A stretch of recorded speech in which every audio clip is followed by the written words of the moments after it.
I could pave the way if you mind your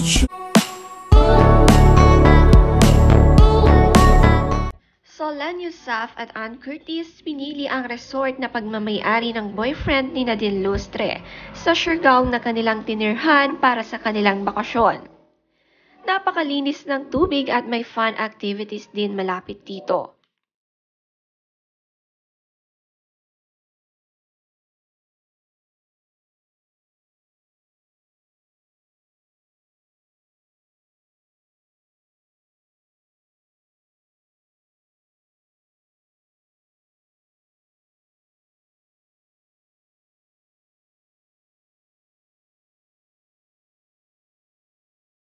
May sariling pool din ang resort ni Christoph Barrio na boyfriend ni Nadine.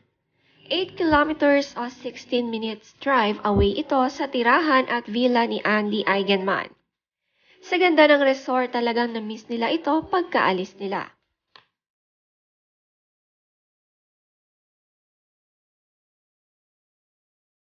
Napaka-cute din ng nasakyan na shuttle ni Nadalia at Thilan. May ganito nga pala sa Siargao at napaka-cute din ang kulay nito. Si Dalia hindi natatakot na sumakay dito habang si Thilan ay naninibago.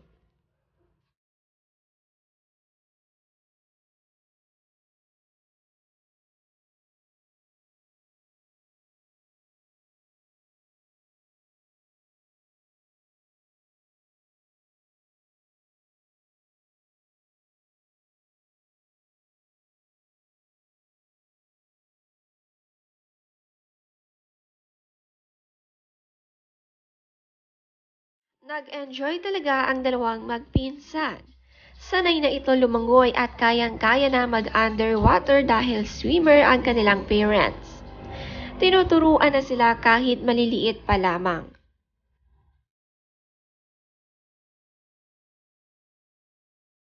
Si Thilan nakatulog sa kanilang boat ride. Mahiluhin pala si Thilan sa mga ganitong sasakyan at matapos ang kanilang boat ride, kumain ng fresh mangoes ang dalawa. Ipinakita naman ni Erwan ang aerial shot ng Maiso na pinagstayan nila dito.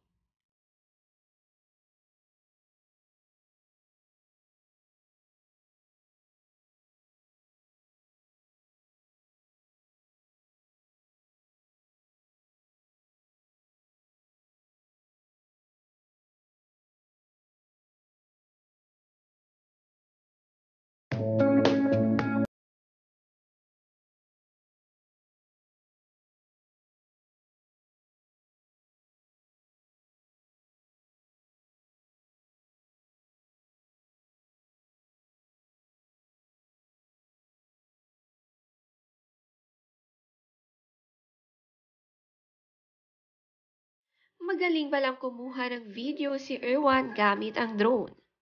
Kalong ang dalawa nang simulan niya itong i-record. Ipinakita ang Maison Bucana Resort. Nakabawi na talaga ang Siargao sa nangyari last year na bagyo. Makikita ang mga coconut trees nagsitubo na lahat at malinis na ang dagat.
Si Mami Solen kahit buntis, kayang-kaya ang tumayo sa surfing board at magsagwan pa kasama si Solan.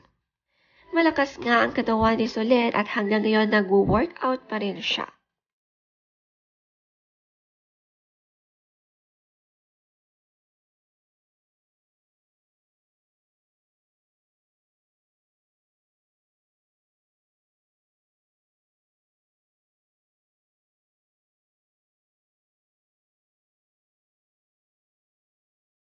Si Dahlia naman na iwan sa kanyang daddy Erwan habang si Ann Curtis ay out of the country.